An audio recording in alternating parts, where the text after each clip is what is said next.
Hey everybody, this is DC McAllister, and welcome to my very first video podcast. And I'm starting it because let's just face it, Twitter isn't enough. You can only say so much in 280 words, and even though I write articles, you can only say so much there. And sometimes I think you need some face-to-face time. And that's what I'd like to do with this so that we can jump right into some important issues our country's facing, some issues that are passionate to me. If you followed me on social media or read my articles, you know that I am very passionate about what feminism is doing to our country, about how our men are being attacked, how masculinity is being maligned, and what this is doing to our young people, to our relationships, to our marriages, and to our nation. And so I'd like to jump right in, and I'm going to start as a starting point. One of my tweets that I pointed out and got a lot of hits and a lot of confusion. So I want to explain it. And this is it. It's ladies. If you are with a man and you have no sense of potential danger due to his strength, sexuality, and power, you are with a weak man. If you are with a man who makes you feel unsafe and unprotected, you are with an evil man. A real man is dangerous and good. And of course, a lot of people are like, men aren't dangerous. You shouldn't feel dangerous with the man you're with. This is one of the problems with the Me Too movement is that, we've already been saying that men are sexual predators and we should walk around scared of them all the time and they're abusive. But that's not what I'm saying here. I'm not saying that men are dangerous automatically to the women that they're with, that they're inherently hostile or aggressive and they want to rape every one of us. That's not what I'm saying. I'm saying that a man who is masculine is powerful, he's strong, and yes, he is dangerous. He could be dangerous to you, but he exercises self control because he's a man. He's a good man. He is a man who respects femininity, who respects humanity, who wants to protect instead of attack. But he has the potential to actually hurt others very badly. I mean, we need to come up with a new understanding, old understanding of the differences between men and women. And that is, women are profoundly much more weaker than men. If you don't believe me, any of you ladies who have a man in your life, go ask him to pin you down for a while and use his raw strength, much not hurting you, but just to see what he can do, how he can hold you down, and how strong he really is. We need to learn to respect that again instead of watching this fictionalized television, these superhero women who can do anything a man can do. Technology has also made us feel that we're invincible. We're really not. Men can take us down quite easily.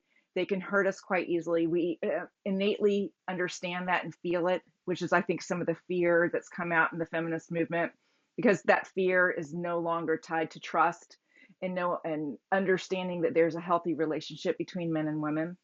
So what I'm trying to say there is that instead of trying to make men weaker by accusing them of being aggressive and dangerous to everyone just naturally, that they should be honored and respected for the strengths and powers that they do have, but that they exercise self control, and that a good man is a man that you feel safe with, that he will be using his power, his strength to protect you and to do honorable good. And I see too much in society as either making men more weak and telling them to act more like women, to be nice little boys, nice, very well behaved men, or I hear that they're all demons and all hostile and just these monsters who are untamed and you can't trust any of them. So we have to get consent forms anytime we want to kiss. It's ridiculous. No, the balance is that women recognizing, yes, there is real strength there. There's real danger there. But there's also goodness. There's also humanity. There's rationality. There's a heart that is really designed to protect women and to love us and to hold us close.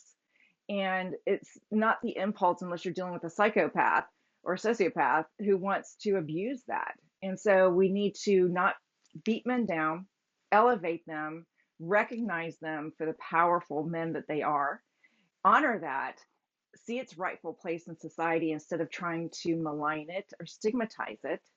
But then also on top of that, just say they need to be good men as well. And just being a good man, but being weak is not very comforting to society. You're not really much good. I'm sorry, when the rubber hits the road and we really need men to step up.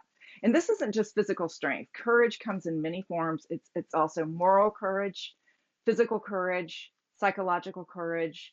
We really need all three working together, either in a single man or, in a group of men, to do what they need to do to protect our society, to protect women, instead of competing with women all the time. And this is the problem with the feminist movement, is that instead of complementing each other, we are competing with each other. And we see this now taking a whole new step with transgender women who are men who think they're women or trying to transition to be women through hormones, competing with women in sports. And also we see this in this whole combat debate of women being on the front lines with men as if they're as equal to them in the task.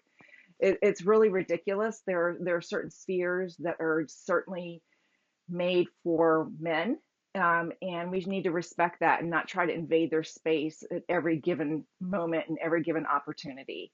They will be happier. We will be happier. We don't need to get confused by this constant quest for the holy grail of equality, the sameness that we tend to have. We're just the same as men. We can do anything I aspire to do, I can do. Well, no, you can't. You can't aspire to be a man because you're not.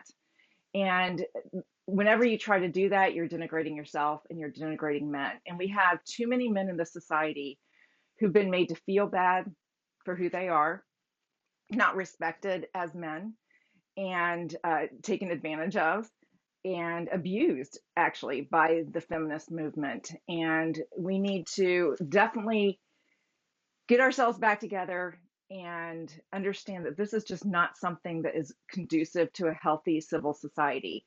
We each need to be playing our parts and respecting each other in it. And that's my goal.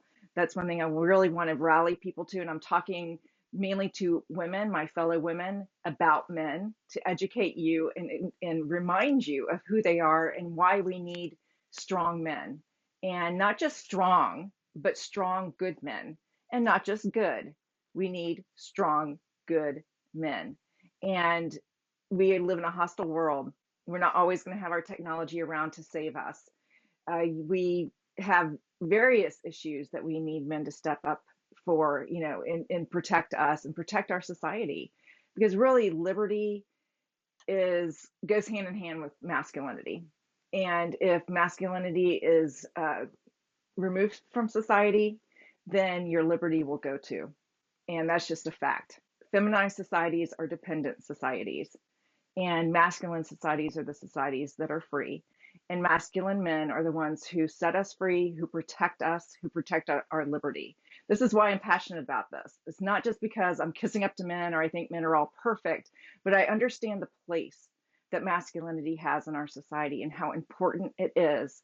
And I'm being a little bit self-interested in this. I want to be taken care of. I want to be protected. I want my liberty protected. And I know that that can't happen if we have a society of weak men, beat down men going their own way and saying, kind of the Atlas Shrugged thing, I'm just not going to have anything to do with any of you anymore. That's not going to guarantee freedom and healthy society and prosperity in the future.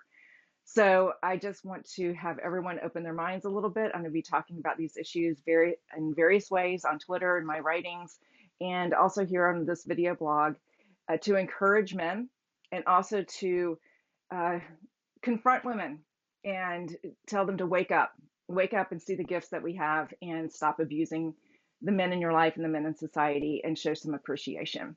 And remember who you are as a woman and the beautiful gloriousness of being a woman. I'm not putting down women at all. I'm putting down feminism. I think feminism, radical feminism that it's become, is a problem. And we as women need to step up because the men have been silenced. Men have been delegitimized. They've been stigmatized by their masculinity by just being men, because a few men are abusive, therefore all men are abusive. So therefore they have no right to speak. And anytime they do speak, they're bigoted or misogynist. So women like me and other women who believe, like as I do, need to speak up and need to speak out against feminism, not just on an intellectual level about how feminism hasn't worked and all this kind of thing, but also just because I still think that's very women centered. What is women's place? Still holding on to the mantle of feminism or a feminist. I reject that mantle. I reject that name. But we need to also restore masculinity in our psyches, in our hearts, in our relationships.